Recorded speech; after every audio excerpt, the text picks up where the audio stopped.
He handed me his phone without thinking, a casual motion. He needed me to look up an address while he drove. The screen lit up in my hand. Not our wedding photo anymore. Not the one where I was laughing, veil tangled in his hair. Instead, her, his assistant. Bikini, skin and teeth. A pose too intimate to be just professional. He didn't notice me freeze. He just kept driving. I smiled, kept my voice steady, and typed in me address. But in that split second, something broke, and something sharper was born. We met at 23. I thought he was solid ground, steady when I wasn't. He brought me coffee when I studied late, left notes in my textbooks. We built years together, a marriage, a condo, a life carefully woven. I never imagined he'd unravel it with such clumsy arrogance. But looking back, the threads had been loosening for months. Late nights at the office, a sudden new cologne, his laugh too quick when she called. He always tilted his phone away from me, the way liars do when they forget their body speaks louder than their mouths. I asked once, gently, if something was wrong. He kissed my forehead, said he was tired. I pretended to believe him, but I started watching. Quietly. The cameras in the condo weren't for him. They were for safety, for peace of mind when I traveled. He knew they existed but forgot them, because cheaters don't think long-term. One night I got the notification. Motion detected. Midnight. He wasn't supposed to be home. I opened the feed, and there they were. Her red dress slung over my chair, his shirt on the floor, their shadows tangled on my couch, in my living room, our living room. I didn't cry, I didn't scream, I pressed record. People think revenge is fire, but it isn't. Fire burns fast, leaves ashes. Revenge is ice, cold, slow, sharp enough to cut without melting in your hands. I didn't confront him, not yet. I let him kiss me goodnight when he finally came home. I let him laugh with me over breakfast. I even let him touch me, though my skin crawled. I planned instead. First, the finances. The condo was mine before him. My inheritance paid for it. The deed carried only my name. I checked the prenup he was so eager to sign years ago when he thought love made us invincible. He would leave with nothing I didn't give him. Second, the evidence. The footage was crystal clear, multiple angles, no denials possible.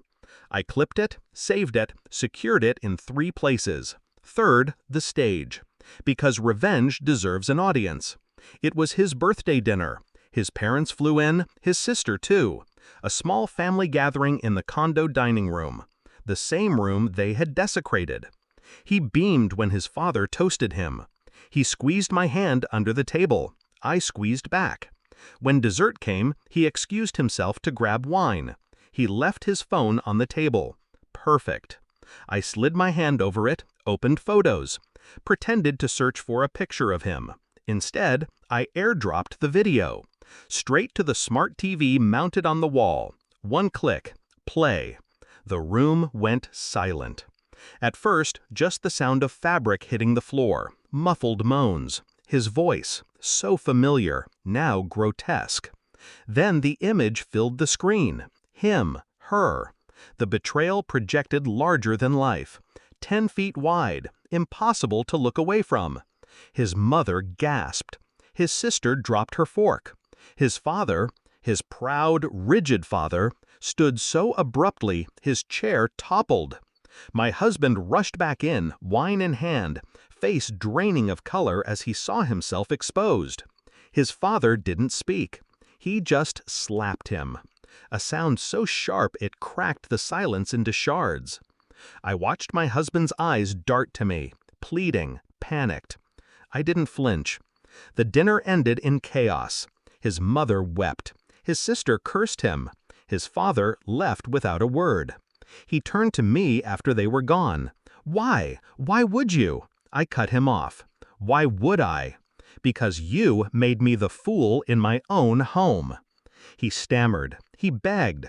Promises, excuses, lies stacked on lies. I handed him an envelope.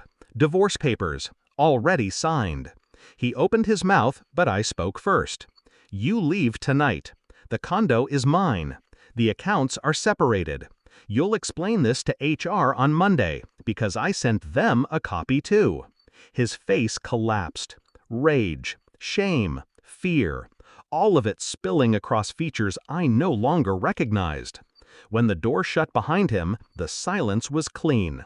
I sat on the couch, the same couch they used, and breathed. For the first time in months, I felt air filling every corner of my chest. People think revenge is destruction. It isn't. It's restoration. It's taking back the ground stolen from you. He took my trust. He took my love. He thought he could take my dignity. But I took everything else. And I left him with nothing but himself, exactly what he deserved.